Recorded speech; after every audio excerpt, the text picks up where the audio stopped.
Welcome to another episode of Let's Talk, the series where I talk to interesting people within fusion or prog. My name is Jonas Lindberg, and today I have a very special guest for you. He began his musical career back in 2009 after finishing his studies at the Musical Academy in Piteå. He's been a freelance bass player and performed with numerous artists and bands in and around the Swedish music scene. Most notably, he played with American country singer Doug Seegers for many years. Between 2010 and 2013, he was a member of the bluegrass bands John Henry and Sticks and Stones. And since 2020, he's part of the folk music duo Martin and Jonas. Prog fans, you may know him from his project Jonas Lindberg and The Other Side. They have released one EP, The Other Side, in 2013 and two full-length albums, Pathfinder 2016 and Miles from Nowhere in 2022. He is a multi-talented musician and composer, so I'm very proud to have him here as my guest. Here is Jonas Lindberg, or in English, Jonas Lindberg.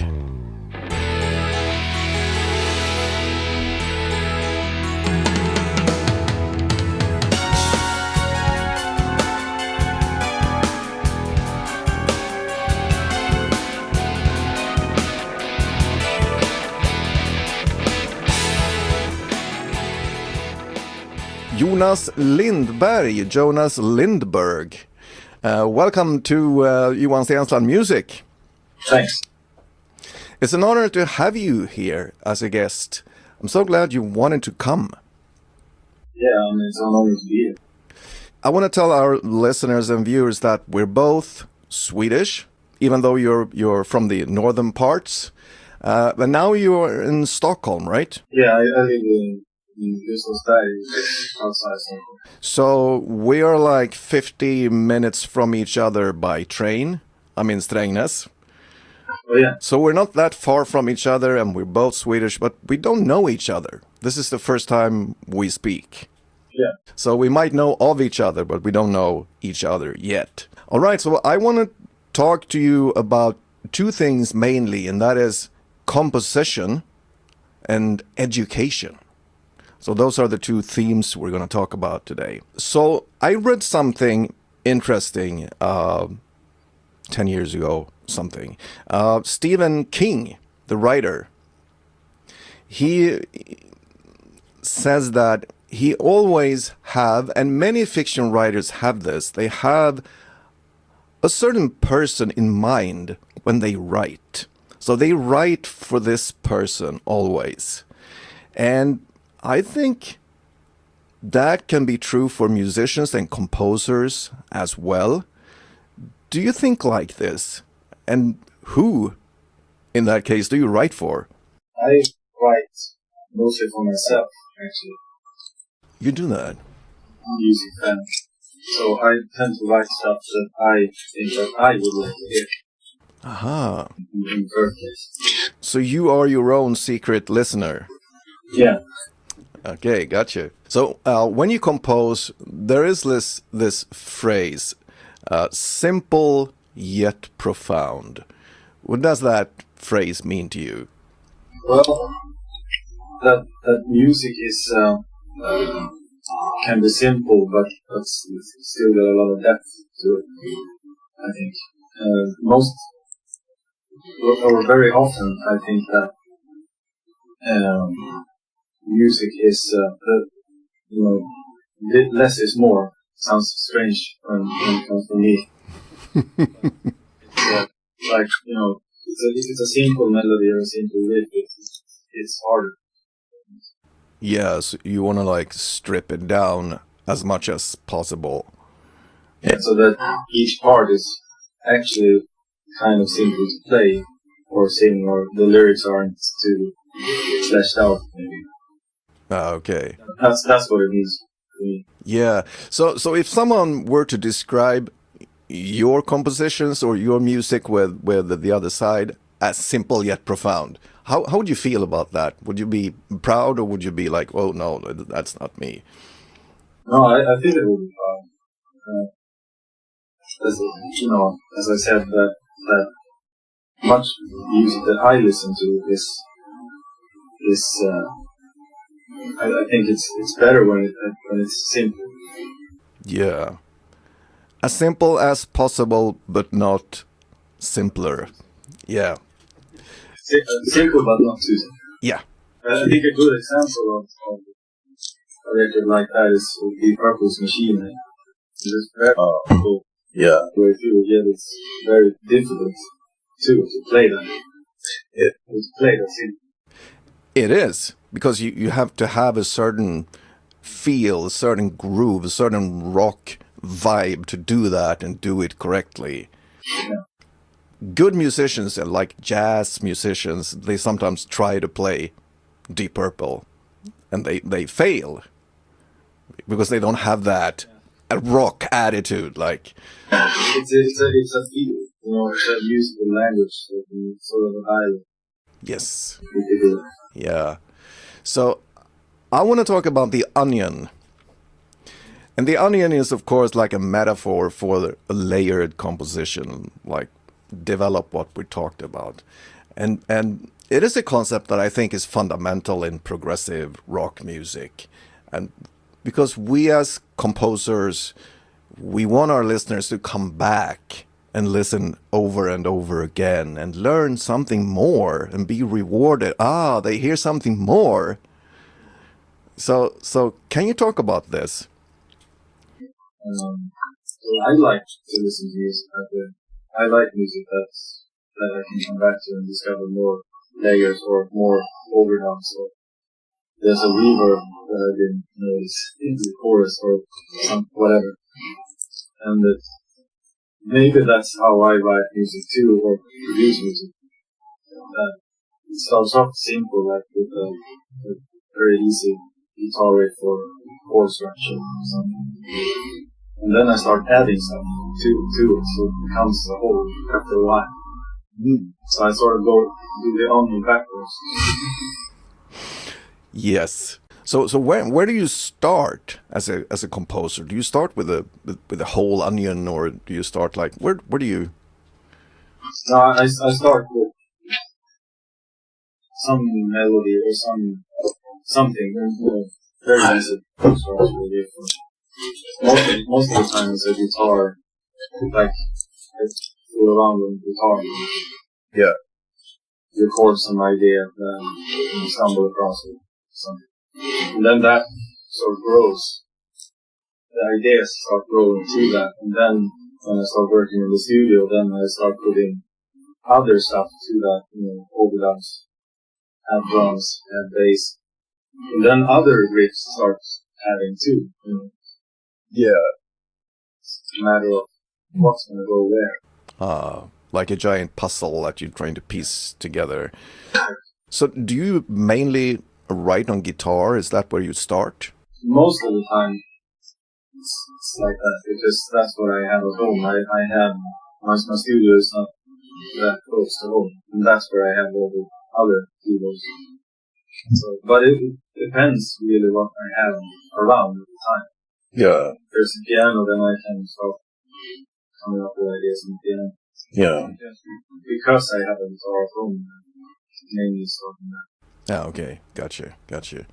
Let's talk about concept albums, or those long, coherent songs with recurring themes. And sometimes people think about like this progressive rock like old Genesis or Pink Floyd, Dark Side of the Moon, or what have you. Talk about your experiences as a composer with this concept. My experience so far is that it's very hard. Keep track of what we do. It is hard. Because I don't want to, when I start writing, I don't want to decide before that, this is going to be a long song or this is going to be the concept. I haven't written a concept album yet, so I don't have any experience with that. But like 20-minute songs. Yes, on your. I don't start. out thinking that it's going to be 20 minutes. I just have some idea, and for some reason it starts growing, or it doesn't go anywhere, and I try to put that little idea into a bigger piece. Yeah. So it grows as I go. Yeah, because on your last album you have like a very long, coherent song. So you didn't decide from the get-go that this is going to be like an epic. I had the intro, like the first keyboard intro, and the guitars or the riff that comes in after. Mm. And then I wrote another part that didn't go in it. So I put that aside, and then I wrote the third part that didn't go in it. So I put that aside, and then I started feeling like, well, the intro maybe it's the start of a long song, and then I started to add parts that I had left over, and it's sort of grew into what it became. Yeah, that Draw themes out of the overture parts. Aha. So the overture didn't come last. It actually started with the overture. Yeah, okay. That was the first thing that happened. Then I wrote this, the second part, and I started feeling like, well, now I have enough themes, maybe I can recycle.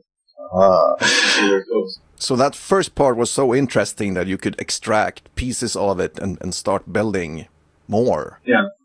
Cool. So it wasn't really, it was just kind of became 25 minutes by accident. It just happened. I just hit bound. Oh, okay. This is long. This is really long.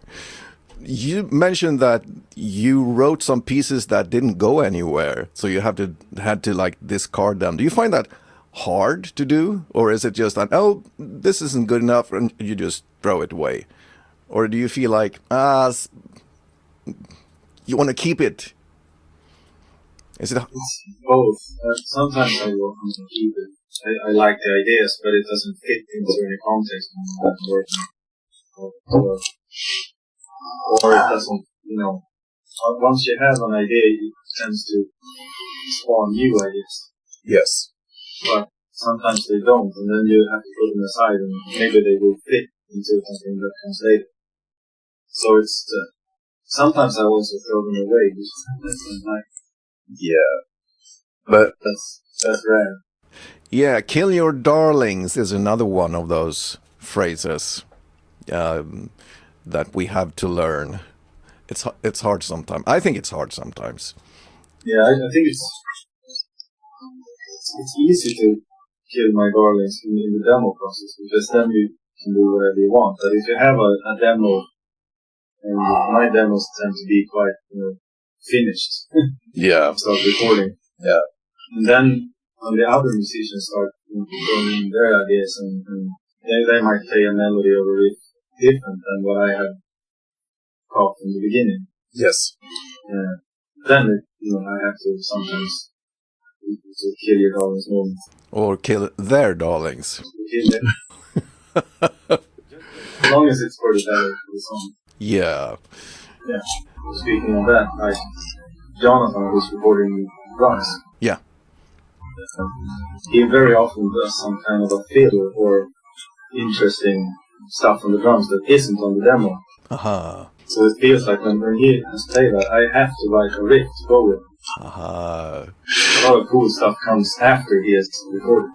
Yeah, but that's kind of part of the fun with playing together, that things start to happen when you put other people in, and then they play stuff that you as a composer didn't really think of, and things start to happen. I think that is really exciting. Yeah, that's the beauty of having a lot of people, not just playing everything yourself, because then you get to sort of one dimension. Yeah, that's the risk. It's more fun that you get another voice, you get another, and everybody has different timing and different feel, and that sort of adds to it. Yeah, I mean it's kind of a trade-off, I think. On the one hand, you have like getting everything exactly as you intended, and on the other hand, you have like anything can happen. Yeah, be open to that. Yeah, can be hard sometimes if you're too listened in on your own demos. exactly. So that's a skill that you have to develop, that listen to what other people play. Yeah, and let it take some time too. Like, don't throw stuff away right at the moment, right off the bat. Exactly. There was saw some interview with Neil Morse about that. In songwriting, and he said something that really, because I was having a kind of a writer's block at the time. Not I didn't like anything that he came up with. And in that interview, he said something like, don't throw it away just because it's your first idea and you don't like it. It might be better than you think. Mm-hmm. And I started really, I took that to heart and everything opened up. Yeah, okay. That was a really good advice. Sure. Yeah. For songwriting. Yeah. Not killing your buttons. Yeah, it's a balance even there. Do you ever get into arguments or fights with your band when they play something and you say, I don't really like that? No, not really, because at least in this project, at the end of the day, it's my project, so I have the final word all the time. Yeah, okay. Sometimes it can be like they have sent me a file or something, and it's not really what I had intended. Mm-hmm. So then I have to, put that aside and just let it grow for a while. Yeah, I see. But we don't get into any arguments. It's more like, I don't really like it. Oh, really? So now we have talked about composition and writing with somebody in mind, even if it's yourself, and simple yet profound, and the onion layered compositions and long coherent songs or concept albums. So why do we do this? Because I do this too, and you do this too. And I want to preface this with, there is more than 100,000 songs being uploaded to Spotify every day. And that means there is about almost 1 million songs, new songs on Spotify every week. That is crazy. So the odds, it is tough. I mean, the odds of being heard and the chances of somebody returning to your music and do what people could do like in the old days, listen to Dark Side of the Moon over and over and over and over again, is very small. So can you talk about this? Doing all this and still having to face being ignored. Yeah, well, I think you always have to be prepared that nobody's going to listen. In the end, it's like, that's why I write for myself. Like, as long as I like it, then I think it's worth putting out. And then if somebody else listens to it, then that's great. Yeah.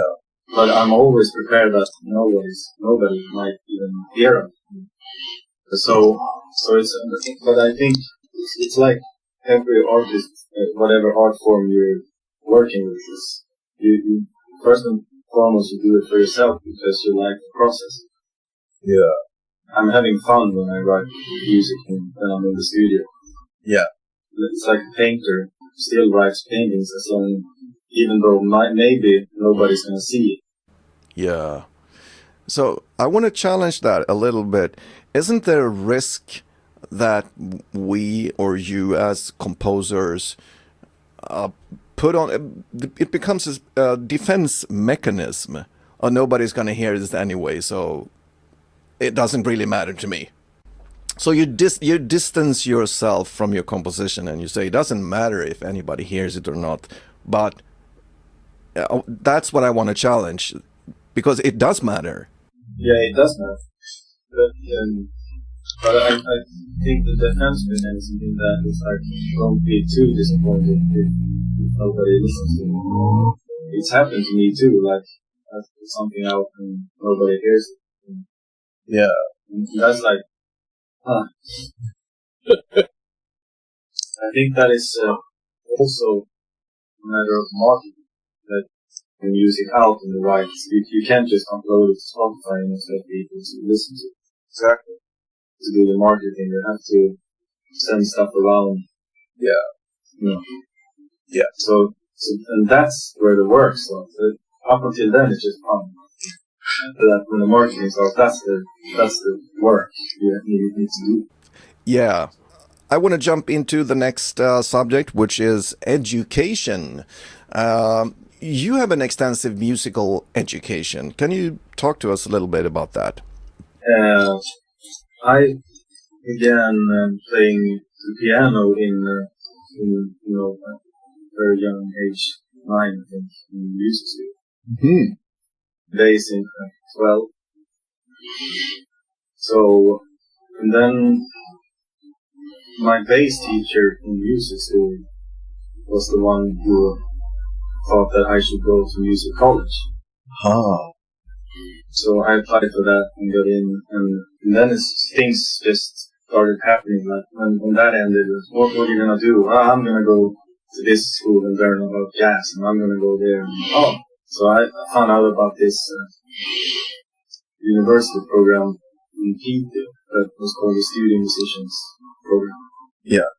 And I didn't get in, so I studied jazz instead for 2 years at a folkhögskola. Okay. I studied English. Oh, I don't know either.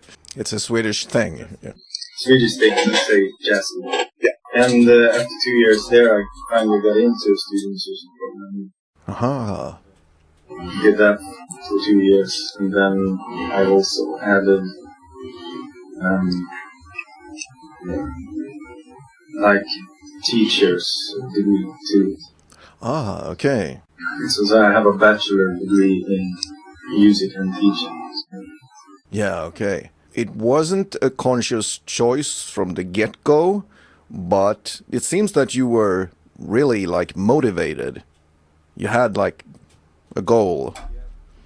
Well, since both my parents played fiddle and my brother plays too, so the music was always a natural thing at home. Aha. So I knew I wanted to play music, and then when I got to music college, then the whole world expanded, and I found out about all this other stuff that you could educate yourself. Aha. Sort of, I never thought that I would become a working musician. No? I just wanted to play music and have fun, and as always, I kind of do it all the way when I'm doing something. Yeah. But you were kind of thinking that you should have like a normal day job and then play music on the side. Is that what you envisioned? Back then I didn't think anything. I just was having fun in the moment all the time. Yeah. And then I found out, through the years, I found out about the next thing always. So when I was studying, in Piteå and to become a studio musician, then I found out well, maybe I can add the teaching thing to that, because that will be helpful in getting a job later. Yeah, I see. Then it was my friends who convinced me to go to Stockholm. Aha. Because I didn't have a clue what I wanted to do. We finished. Yeah, but I want to back up a little bit, because this is interesting to me, that you just want to have fun, you just want to play. A lot of guys think like that. They just want to hang out, they just want to play, but they don't educate themselves the way that you did. So there must have been something that was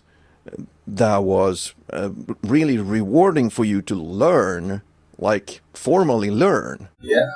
Well, I think when I started college, I started learning about music theory, and we had a lot of time to practice. We get bass lessons for free in there, and found out more about studios and working with media and writing songs and playing with other people, not just playing, because up until then I had been playing a lot of folk music, but not pop rock.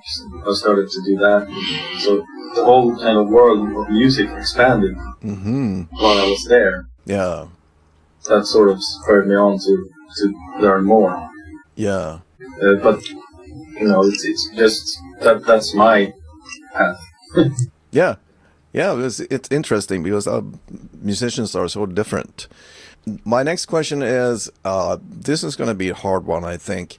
Of all the things you learned in your long education, what has been the single most important thing that you learned? Oh, That was tough. that's a very tough question because I don't really think there is one single thing that has been most important for me. But one thing that was important was that it opened up I got opened up to many different genres. Uh-huh. So I found out about classical music, for instance. I didn't really care about that before college. And then I started finding out that, these are that's really good music too. Started playing jazz. Yeah. That I hadn't done before. And all sorts of things. And why is that important to you? Why is that? Why does that make you tick? That okay, this is cool, and this is cool, and I got to learn this, and I got to learn that. What is it? What is it with you? What is it with all that makes you happy? Well, it's just curiosity, I think.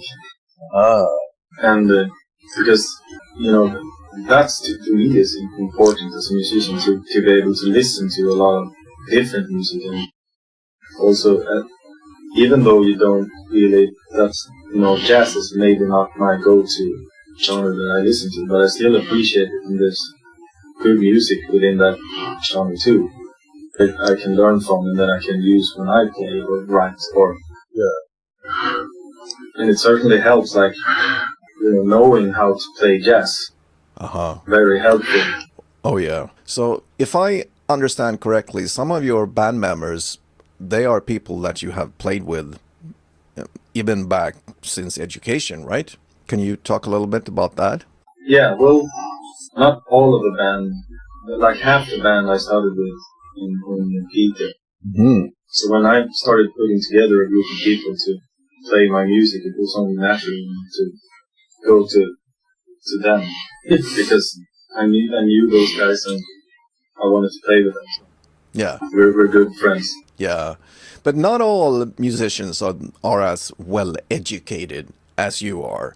Some play more on talent and ear, and some have more like basic knowledge and they take it from there. Are all your bandmates this educated as you are, or is it something you require, or how do you think about this? I don't require anybody to be an educated musician in order to play. It just so happens that everybody in my band have been educated, some level at least, and because I knew them.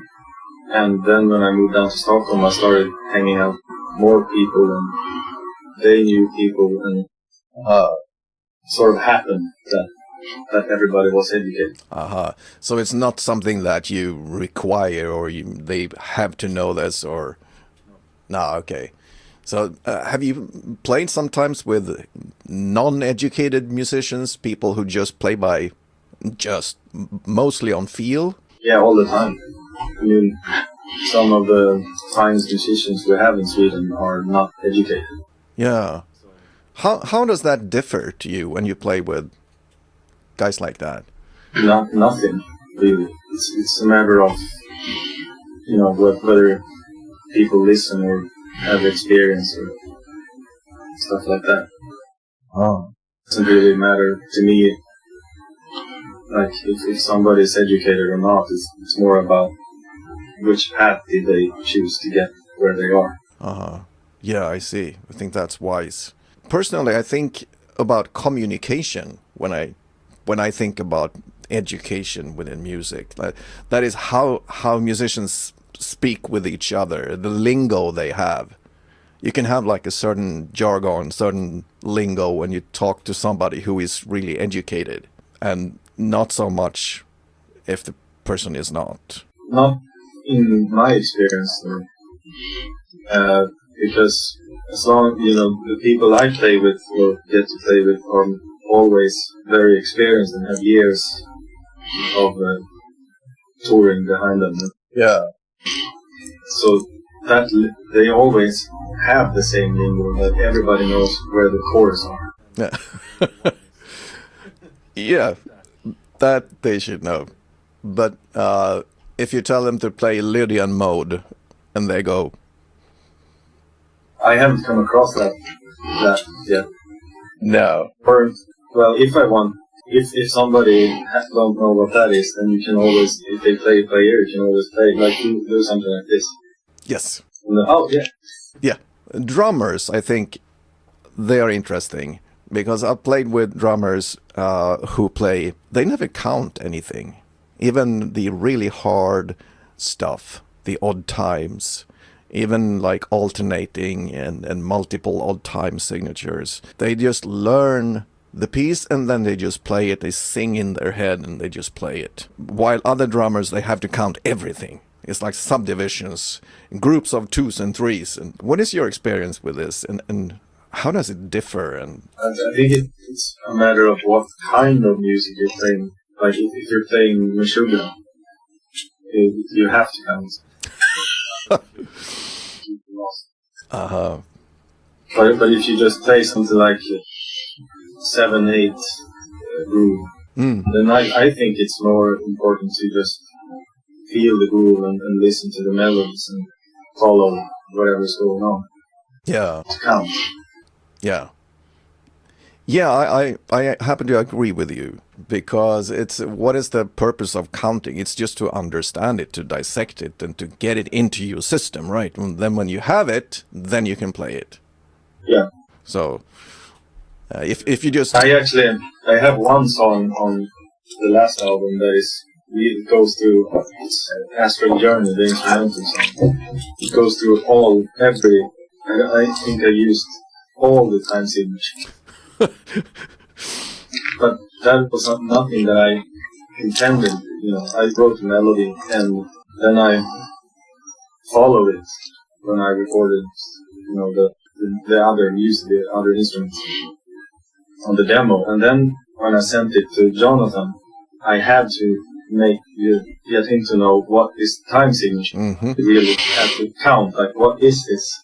Aha. But then, when we recorded it, was more of like, just follow the melody and you know where you are. Exactly. So that is kind of what I think. If the music is good and well written, and you feel it after a while, you can just play it if you're a drummer, and you don't have to do all that.